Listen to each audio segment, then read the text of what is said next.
Thank you.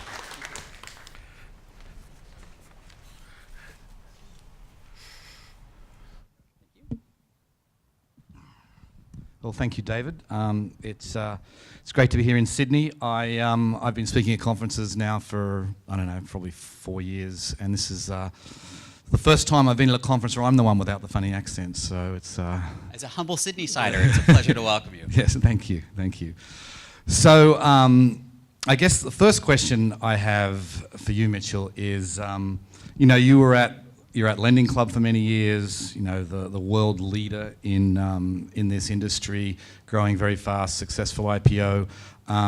Why leave? Why come down to little old Australia? You know, Lending Club was a pretty tremendous journey. I joined there when we were 60 people. Like many lenders around the world, we measured our success by our origination volume. So my first month in 2011, we did $17 million in loans. You know, 4+ years later, that was up to $600 million a month. I think 1,200 or 1,300 people on the payroll when I left. So, you know, for me, it was just really lifestyle. Going through that journey was tremendous, and as the company was evolving to a more mature stage where, you know, we'd hire 20 or 30 people a week, and half of those were in great places like compliance. Just became a little less fun for me, but great for others. You know, Australia, quite simply, was just a life adventure. Had wanted to live abroad for many, many years, and I've just always been in love with this great country. And so it was great to put together both kind of, you know, the fun side and the work side into one place. Fair enough. So let's just talk a little bit about the, you know, the environment that you operate in comparing it with, you know, with the US and the UK. How do, like, I guess, are the challenges the same? I mean, particularly going back to your time when you first started at Lending Club, where the companies are a similar stage of growth. Do you find it mirrors what you had in Lending Club, or is it completely different? You know, like many things, some things are easier, some things are harder. From the consumer environment, I find the Australian market to be dramatically more enticing. You know, my number one observation as a relatively new Australian, moved here last July, is the Australian consumer, especially in consumer finance, gets absolutely screwed. It is really extraordinary as someone who's kind of new to country. You know, my favorite and clearest example was, I think we lived here about a week, went to buy a car, got a nice used Volkswagen. Turns out driving on the left is quite hard. Put a nice scrape on the wall one weekend, so that was a good decision. So, you know, we were up in Ardaman, we got a $30,000 Volkswagen, and, you know, they pulled us into the finance office and said, you know, how can we help you pay for this? I said, you know, we'll see what a loan does. So frame of reference, US, different interest rate environment to be sure, but a car loan is typically, without promotional financing, 3.25% these days, probably no fee. You know, gave the details to the finance manager, typed them in the computer. He said, great, you've got our best rate. Turns the screen around, 8.9% interest rate and a $500 fee. You know, I nearly fell off my chair. But fortunately, I know a little bit about loans, so I said, let's see what we can do to make this cheaper. What if instead of borrowing $25,000, we borrow $15,000? He said, sure, mate, no problem. Turned the screen around, changed the 25 to a 15, gave it a nod, flipped the screen around, and my rate was 8.9% and a $500 fee. So we're not quite getting there. What if we shorten this from a 5-year loan to a 3-year loan, flip the screen, no worries, change the 5 to a 3, screen around, 8.9% and a $500 fee. So, you know, not only did that loan defy the laws of finance, where stripping the risk out is supposed to make it cheaper, and instead it got more expensive with that fee amortized over a smaller amount. It just really illustrated to me, I mean, a slap in the face, really, of here's what consumers go through. And certainly, you know, I've seen it permeate other areas, but none more than consumer finance. And so where that really permeates is consumers here get no choice. The banks here have dramatically fatter spreads than the US. It's neat to actually earn interest in my savings account, but, you know, good God, the rates on my credit card and also how those rates are structured, it's really extraordinary. I think the environment here gives us a lot more room to compete, to add value to the consumer, and to win based on that. So then, just following on from that, then, would you say the opportunity here for, you know, an alternative lender is greater than it is in the US? I think, given the market size, absolutely. Okay. Because you know, it's you know, the Australian banks are obviously renowned for being some of the most profitable in the world, and I feel, you know, it seems like, you know, to sort of piggyback on what David was mentioning before, I mean, it seems to me that the Australian banks are very much a, I know there's a lot of bankers in the room, so I won't be too mean, but let's just say they haven't been challenged. And I think that's the sense I get. And is that the sense you get, that the banks here are, whereas in the US, it's cheaper to get a lending club loan than take out a loan on your credit card. Here it seems like it's much cheaper potentially. Absolutely. The biggest share of our business, as in the U.S., is helping people pay off their high-interest credit cards. Ultimately, they are the most profitable banks in the world, and so that's two things. One, it means they're doing something right, and the other is that gives upstarts like us, a lot more ability to kind of start clawing away at that. I mean, to be sure, all of us in the room put together probably equal, maybe weeks or a month worth of volume today. At a Comma or a Westpac, but that continues to climb. And I think what's probably more exciting for us and probably worrisome for them is every loan we originate is taking away one of those most profitable consumers, right? It's finding the person who's making their monthly payments month after month with no problem, pouring interest in at 19, 20, 22%, and really just padding those profits. So, in the aggregate, all of us together are a drop in the bucket for months and a couple years to come, but every customer we win takes away one of those most profitable from the big four.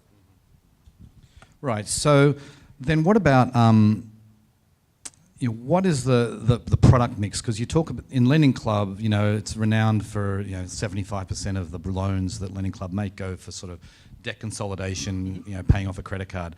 What's it like in Australia? So, at SocietyOne, we're about half. So half the people take out a loan to pay off a high-interest credit card. We've put together with hard number savings propositions that shows them quite clearly how the typical consumer could save thousands of dollars versus that. One of the things, again, as a new consumer that just slays me, if I look at the bottom of my credit card statement, it doesn't tell me the rate, but it does tell me that if I make the minimum payment, my balance will be clear in a mere 103 years. So that's what provides a lot of that opportunity to us. One very interesting thing about the Australian market, where we're way ahead of the U.S., is I think a very unsung part of the marketplace lending in the U.S. is personal loans as a product were pretty much dead when Lending Club, Prosper, and others came along in 2008. It had been a very backwater product at most banks, and when the GFC came along, nearly all of them, notably except for Wells Fargo, just shut it down. You could get it from your private banker, but it was just a product that was closed. And was really kind of offered by the backbenchers that, this guy's messed up, we don't want to fire him, we'll stick him on the personal loan product.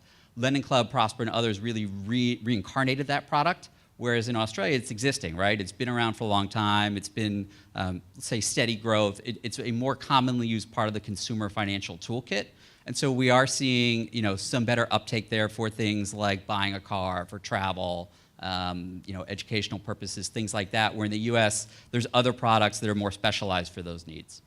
So then what is the big growth, what is the big growth potential in Australia? Is it, is it going to be debt consolidation, or is it going to be personal loans for cars or for home improvement? What do you look at when you look at the whole environment here? What's the big opportunity? I think it's a mix of all those things. Certainly we're seeing, as in the U.S., high demand and really soaring demand for paying off high-interest credit cards. If we look at the credit card market versus the personal loan market, even with a more established personal loan market, credit cards are many times over a multiple of that. And it's where the economics on a fixed-rate installment loan, a low fixed-rate installment loan versus a high-rate open-ended line of credit, the numbers just work a lot of times for a lot of lenders and a lot of people. Okay, so then I want to switch gears a little bit and talk about banks. We just had the Morgan Stanley presentation talking about how banks are going to react. And, in the US, the narrative has changed completely in the last 5 years from we're going to disrupt the banks and disintermediation is what it's all about, to partnering with banks. And Lending Club has been a leader here, where they've got dozens of banks on their platforms now, referring and also investing. So what role, what do you see as far as bank partnerships? Is this going to be something? I mean, you've got the Westpac investment with SocietyOne, so obviously you have an in with one of the largest banks. What are you seeing? I think that's probably the one area as well where Australia way ahead of the U.S. Also somewhat under the covers. At Lending Club, really in the past 2 years, we embarked on a strategy of trying to get the banks to invest in loans. And there has been slow and steady success. It's kind of presented as the lending as a service strategy. I'm a big believer in it, but it is definitely slow to come along. In the U.S., there's I think 8,000 banks these days. It's somewhat bottom up from the small ones. So it's lots at this point of hand-to-hand selling for with some notable exceptions like Union Bank or some mediated money through Citi. It's a lot of very small, isolated banks that are coming online, but they're coming online at a faster pace. In Australia, and part of the benefit is starting later, we've had banks, especially regional banks, come in right away. And it's a great proposition if you're a regional bank to make up an example, in Townsville, and most of your business is mortgage and some small business loans from a 50-kilometer radius. You have a lot of challenges of how do you diversify from both a revenue and a credit perspective. Those types of banks, and that's a made-up example, have been very quick to buy in and see the power of it. And to be fair, it's very helpful to look at the million loans that Prosper and Lending Club have made public and see how those perform. The other great part is the Westpac investment through Reinventure, their venture fund in SocietyOne. And I say with all sincerity, it's not just cash. Their ability to really get in and provide services and help us get there faster, help us not get to the executive who waves his hands, but the line manager that says, yes, this is exactly what's happening, has really been invaluable in accelerating what we do. Right. Okay. So you have a marketing role in you had a similar role in the US. When you're marketing to consumers, how is it different here? I mean, the US it's pretty common knowledge that direct mail was a huge part of what Lending Club did, because you can just target so well with the credit data. It's not quite the same here. So how is the marketing mix different? Yeah, I mean, we've done some testing with direct mail here. It's been tough with a much thinner credit file. US, we'd probably pull about 500 attributes down from a credit bureau. Here, it's of ones we really look at, single digits. That, and combined with a much more expensive postal system, a lot more cost, a lot less data. We're doing some testing, but not quite what we see in the U.S.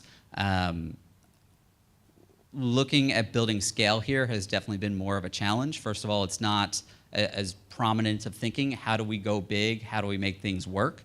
And finding those opportunities is really tough. So in one very notable case, we've gone and created our own.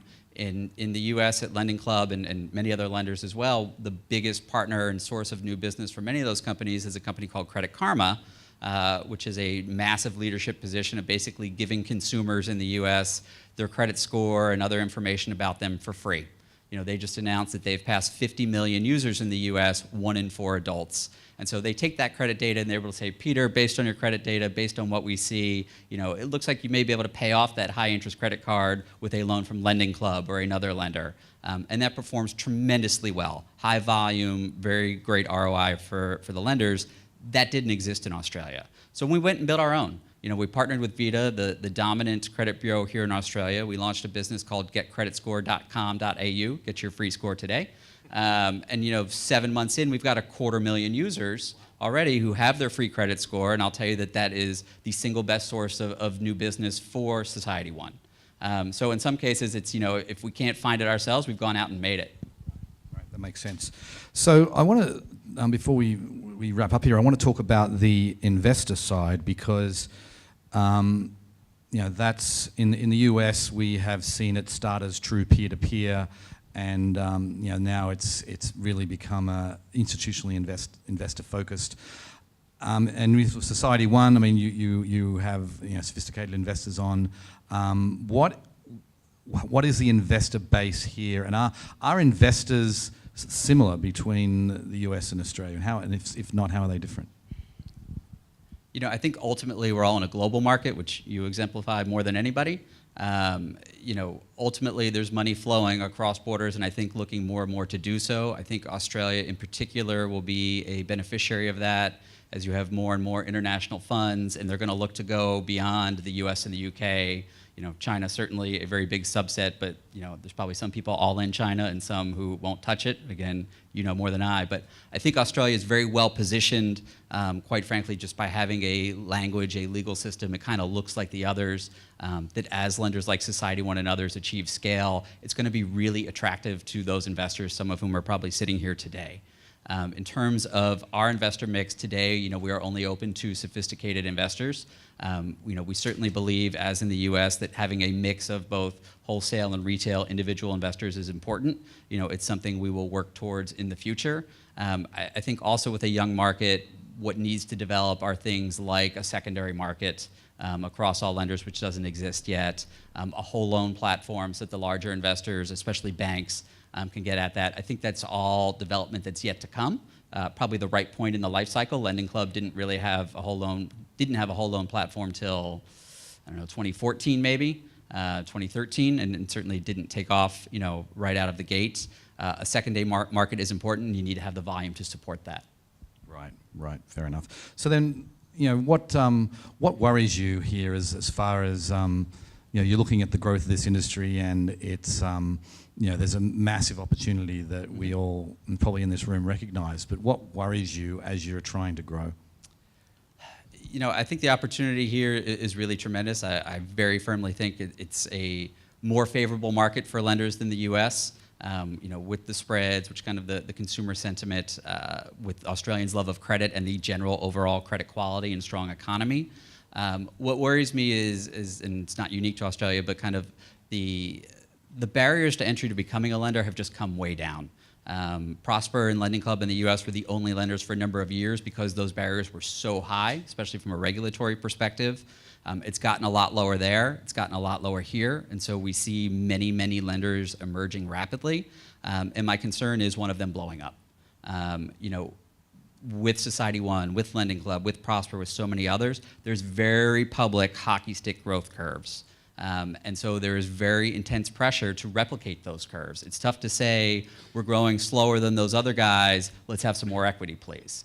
So very intense pressure on everybody to really go and establish that growth, but that can't come without that credit quality. And especially in a younger, less developed marketplace lending environment like Australia, one person going kaboom, it certainly splatters all over everybody. And so, SocietyOne's been at this for over 3 years. We've had loans go full term at this point. We've got the largest book in the country, and we've been able to do that with a default rate of under 1%. Having that time and that history and that discipline is really critical. Okay, so then one thing that's happened in the US, just really in the last probably really 4 weeks, you're seeing some investors that are getting nervous. They're getting nervous about the potential for an economic downturn. They're nervous about some of the viabilities of some of these platforms to be able to grow. Has that been translated down here? Are you seeing on the investor side nervousness about future defaults and that kind of thing? I think globally, in a very shaky start to 2016, everyone's a little more nervous than they were a few months ago. But overall, I think we see the flip side as well, is there's still a lot of excitement about the asset class, especially the fact that it's been uncorrelated to others. I think in Australia with, I would never say recession-proof, but lighter memories of recession, overall the attitude remains pretty bullish. Okay. So then, where do you think, what is the potential here? And you talk to Renaud at Lending Club, and he believes that Lending Club can be one of the largest financial institutions in the world eventually. Hear, hear. Yes. Help their stock price, I'm sure. Anyway, what is the potential? Where do you see, go out 10, 20 years? I mean, are we looking at an industry that is going to be mainstream, that people are going to know the SocietyOne name just as well as they know Westpac or ANZ? I mean, where is the potential? I think it's very much along that trend line. Like I said, I think my core belief of what has me so excited about this market is just overall the poor treatment of consumers. And even if they sometimes don't know it, they really crave a better deal. And so at SocietyOne and certainly other lenders, it's out there and they are finding it with increasing speed. We look at Aussie Home Loans, now no longer independent, but the ability to create an independent brand that provides a better deal to consumers, right? It's proven that you build a better mousetrap and they really will come. I think that's really the path that we're on. We do that by providing a better deal to consumers, partnering with the biggest and highest impact companies in the country. And again, there's a smaller set of those, a more powerful set, frankly, in Australia and the US. I think it very much is the possibility to create something that is a top-of-mind brand, one of the most impactful companies in the country. Okay, well, on that note, we'll close it up. Thank you very much, Mitchel. Thank you.